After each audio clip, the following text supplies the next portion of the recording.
Oh, well, I didn't see you guys there. How's it hanging, guys?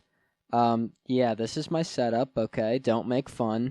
Stick figures live in the white void. Everyone knows this. So, when you guys are complaining about housing prices, how do you think I feel? I mean, there's no houses to buy here at all. It's all just pure, vast emptiness. Anyway, I'm making some awesome videos for you guys right now. I've got a huge slate of videos that I'm making. And, before I really get started recording those, I'm just checking the news, seeing how my favorite presidential candidate, Donald Trump, is doing right now. So, let me just pull the news up here really quick. Okay, here we... Hey, wait, no, this can't be right. No way. No, that's right. Hmm. Hmm.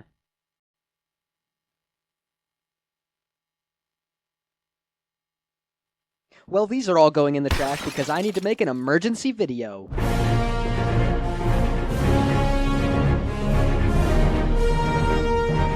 You need your computer to... I'll get a new one.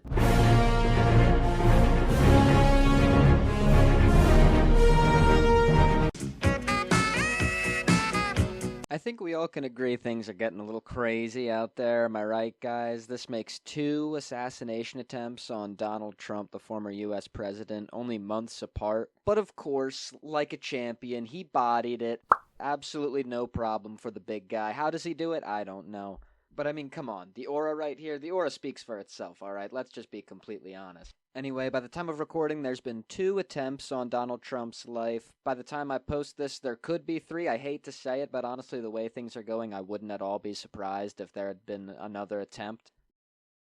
But of course, like you'd expect, everybody is completely up in a tizzy, wondering who this guy is, what happened, why does this keep happening, and those are all valid questions to ask, and all kinds of people have all different kinds of answers, from people that I like and respect to people that I absolutely hate and despise. Everybody's got their own theories on what's happening, but they all have one thing in common. They're all completely wrong about the whole thing. But hey, shh, don't worry, don't sweat it, okay? Because I'm correct, all right? Like always, Based Whiteboy knows exactly what's going on. Am I right, Donald? That's a true story, right? Based Whiteboy. That's such a true story. See, he gets it. So I'm going to go over kind of the mainstream consensus of the cause of all these assassination attempts, why they're incorrect, and then I'm going to go over, of course, the correct understanding of what's going on. All right, so stay tuned. Who can it be knocking at my door? So a lot of people have been weighing in on what they think caused this second assassination attempt against Donald Trump, mainly on Twitter amongst the quote-unquote dark MAGA types. I mean, you know the type, red profile picture, usually parroting people like Jack Posobiec, maybe some of their top scholars will even parrot Costin Alamariu, aka Bronze Age pervert.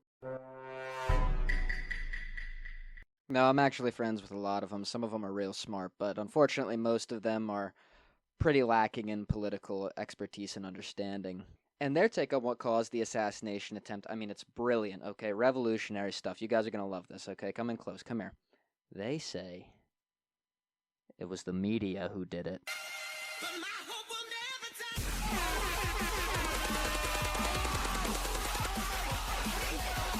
No, but seriously, their argument is that the liberal media is so biased and mean to Trump, calling him a fascist, calling him literally Hitler, that all these TV-addicted libtards are now getting radicalized to the point of trying to assassinate a former president of the United States. And, to the average Joe, this is just incredible. This is mind-blowing stuff that puts all the pieces together. They think this is awesome.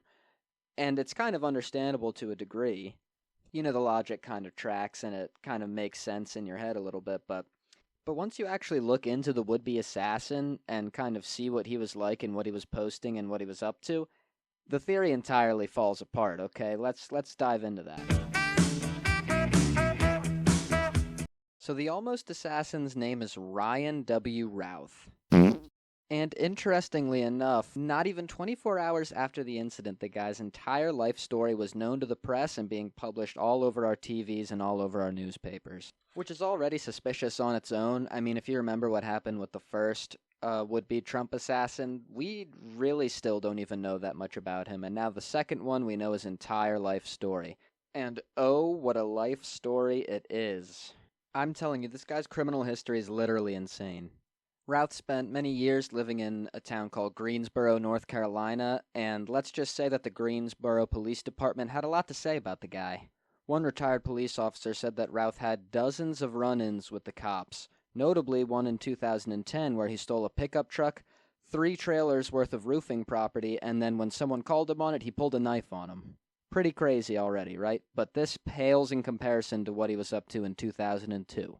All the sources I'm using for this are linked in the description, by the way. So on one crisp December morning in 2002, Routh is driving by the Greensboro Coliseum. Unfortunately for him, he was driving without a driver's license, and also unfortunately for him, the Greensboro PD were already looking for him because they suspected he had an explosive device in his possession. So, you know, pretty typical December activities. I mean, come on, a guy can't just carry a bomb anymore these days. What the heck is going on? We used to be a proper country. So the police spot him and they pull him over, and of course he reacts like any good citizen would by pulling a gun on a police officer. This then prompted Routh to make another genius decision and flee the cops all the way back to his roofing business, where he held up in there for several hours. The cops were eventually able to coax him out and get him to give himself up. I would have loved to be a fly on the wall to see how that went down. Here, felon, we got you some matchsticks and a couple of grams of TNT.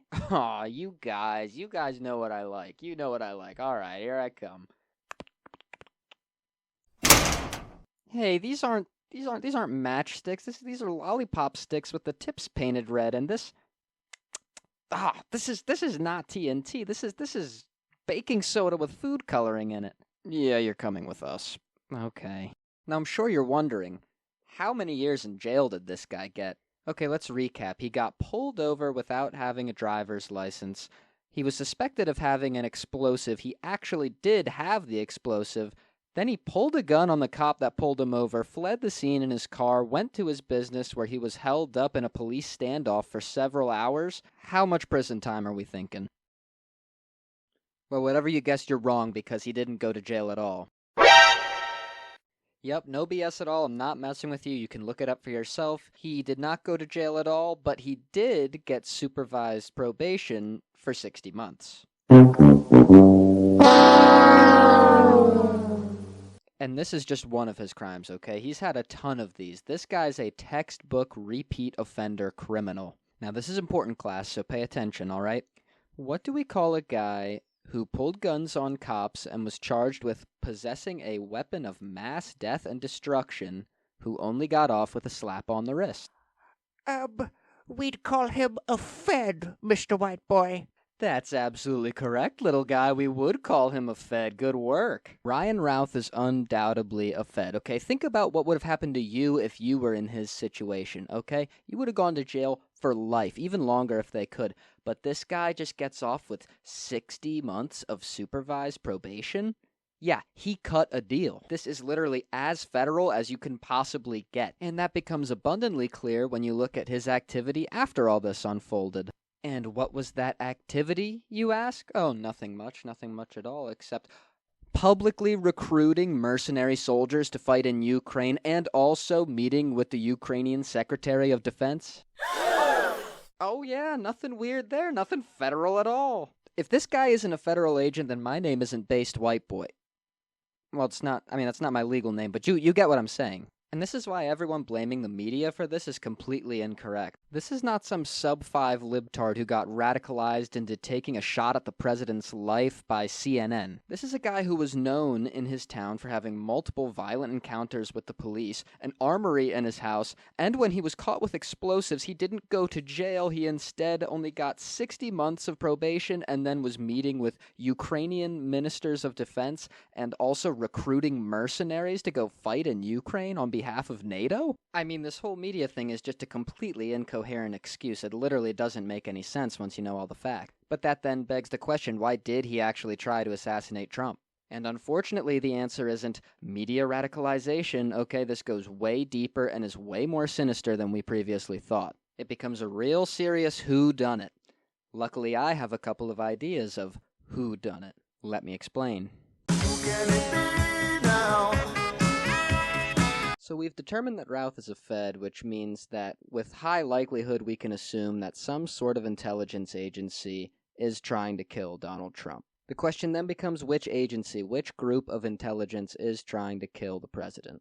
And in my estimation, we have two options. The first would be what we colloquially call the American deep state. Think like CIA.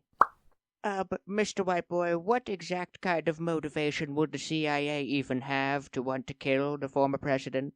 Yeah, that motivation would be a little thing called the war in Ukraine, okay? Think about it for a second. The U.S. has spent billions of dollars protecting Ukraine in their proxy war against Russia. In fact, all of the big NATO countries have. Obviously, this demonstrates that they have some kind of key strategic interest in maintaining Ukraine as a state, particularly as a state that will eventually join NATO. What the US and NATO essentially hope to accomplish is a major strategic victory against Russia. Winning the war in Ukraine would not only mean that Russia wasted millions or billions of dollars trying to take over Ukraine, but also that Ukraine could now officially become a member of NATO, allowing NATO to put some major missiles way closer to Moscow than Putin would certainly prefer. This whole plan of theirs, though, gets put in major jeopardy if Donald Trump gets elected. Trump has made it very clear that one of his top priorities is going to be putting an end to the war in Ukraine. He said he can get it done before even getting inaugurated. And if you read between the lines, ending the war in Ukraine essentially would mean a stalemate as things are right now. Russia keeps all the territory that it gained, and also Ukraine is barred from NATO membership. You see the problem here, okay? Donald Trump and the CIA are pretty much entirely at odds about what they want to do regarding Ukraine. I could totally see the CIA's calculations saying that it would be easier to just get rid of Donald Trump than to completely forfeit everything that they've been doing in Ukraine thus far. In my opinion, as far as motives go, this is a pretty compelling one. But there is a second option, and honestly, I think that second option is even more compelling. The second option, and the option that I think is more likely based on recent events, is Israeli intelligence. Now, I know what a lot of you guys are thinking. You're thinking, well, Israel, but Israel's our greatest ally. Why would they ever do this? Why would they do this to their greatest ally? And to that, honestly, I gotta say, read the Talmud. No, but seriously, let's look at this situation in regards to who benefits. Who benefits from Trump getting assassinated, okay? So let's think. If, God forbid, Trump were assassinated, who have the media, the U.S. intelligence agencies, the Israeli intelligence agencies, and Donald Trump himself been setting up as the people responsible? Iran. And if there were a successful assassination attempt against a presumptive and highly popular presidential candidate in the U.S., the U.S. would almost have to respond with some kind of force militarily. Now, who have Donald Trump, his running mate J.D. Vance, and various U.S. intelligence agencies suggested we retaliate against should an attempt on Donald Trump's life be successful? Iran. And how does this coincide with Israel? Who is the only country left that is still able to oppose Israel in the Middle East and contend against Israel's goals towards total hegemonic control of the region? Iran. Are you guys seeing a pattern here? I think I'm seeing a pattern here. Look, I'm going to try and keep this brief, okay, because frankly, I don't think we have time for a 3-hour dissertation on Middle Eastern geopolitics. But simply put, Israel is an expansionist and imperial Middle Eastern power. Their goal is to acquire total hegemonic control over the Middle East as a region. That is what tactically benefits Israel. Now, who does that not benefit? Probably their biggest competitor, who also wants hegemonic control over the region, Iran. The problem for Israel is that it is not equipped for a full-on military confrontation with Iran. Hamas really gave them a lot of trouble, and now they're taking on Hezbollah and Lebanon as well. So tell me, dear viewer, Who do you think would be the biggest beneficiary of the U.S. thinking that Iran assassinated a presidential candidate of theirs? Do I even need to say? Now look, I know this isn't damning evidence on its own, okay? I mean, come on, it's not like Israel and the Mossad are literally known for committing false flags against America in order to rally America against Israel's enemies and using America as an attack dog to deal with problems that Israel itself can't solve on its own.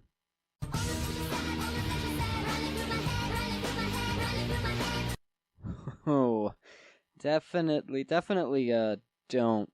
don't look up any of that stuff. Definitely don't look up how Israel connects to any of that stuff. Look, hey, all I'm trying to say is that Israel has a history of doing stuff like this, and I think they're trying to pull a fast one on us right now, okay? I mean, seriously, what does Iran have to gain from assassinating Donald Trump?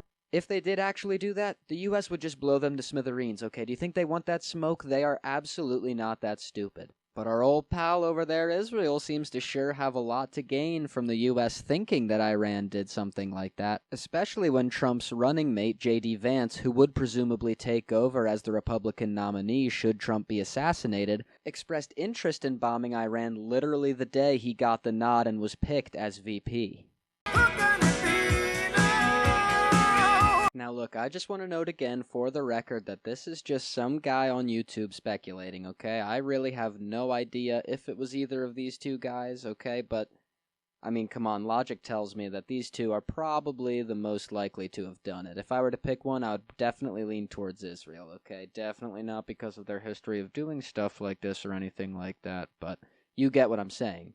I'm just making this video because, quite frankly, I think the right wing has gone completely stupid, okay? Blaming the media for stuff like this is just completely insane, okay? I want you guys to be able to think critically. I want you guys to have all the facts. I want you guys to actually look at these situations and have a more competent answer than, the media did it. I know these days that's a super high bar, okay? But hey, I had a couple free hours. I thought maybe I'd give it a whack. So there you go. That's my take on the whole situation. Before I go, I do want to say it looks like we actually hit 500 subscribers. Thank you guys so much for that. I really appreciate that. Honestly, I seriously do. I really appreciate you guys watching the channel. I do want to do something for 500 subscribers, maybe a live stream, maybe some kind of Q&A, something like that. So leave in the comments what you guys want me to do, and I'll take a look. I'll see what I can make happen. And don't worry, I know I like to disappear for months at a time and then make a big comeback with a nice new video. But listen, I'm trying to become a lot more consistent, okay? I've already got a much more leisurely, family-friendly, funny haha type video in the works. I'm working on that actually right now, probably as you're watching this, so stay tuned for that as well, okay? More content coming soon.